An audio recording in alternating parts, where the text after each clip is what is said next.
प्यारे बच्चों, मैं विक्रम रूसिया आज आपको प्राकृतिक संख्याओं, पूर्ण संख्याओं, पूर्णांक के बारे में बताऊंगा।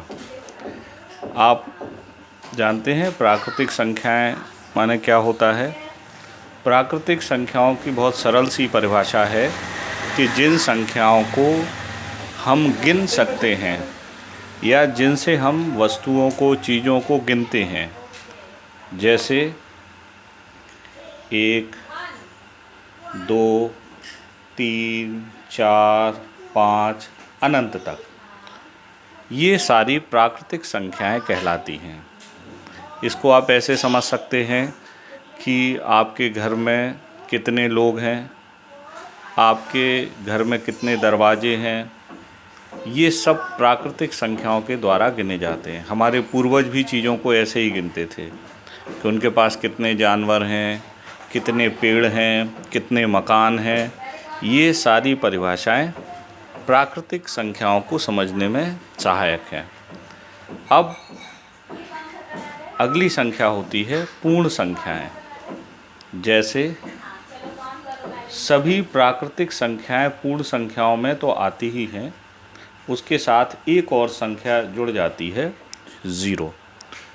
0, 1, 2, 3 से लेके अनंत तक की संख्याएं प्राकृतिक संख्याएं कहलाती हैं।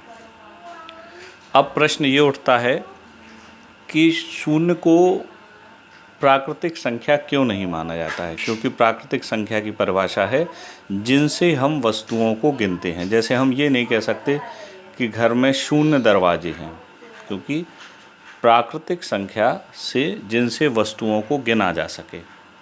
अब इसके बाद नेक्स्ट है पूर्णांक। सभी पूर्ण संख्याएं प्राकृतिक संख्याएं कहलाती हैं, वो उसमें शामिल हैं अनंत तक, और ऋणात्मक संख्याएं भी इसमें आ जाती हैं ऋण तक। तो 0 से लेके सभी प्राकृतिक संख्याएं 0, 1, 2, 3, 4, 5 अनंत तक, और -1, -2, -3 अनंत तक। तो यहाँ हम यह बात समझ सकते हैं कि 0 के बाद प्लस की जो संख्याएं हैं उन्हें हम कहते हैं धन पूर्णांक, और माइनस के, ऋण के जो हैं वह कहलाते हैं ऋण पूर्णांक।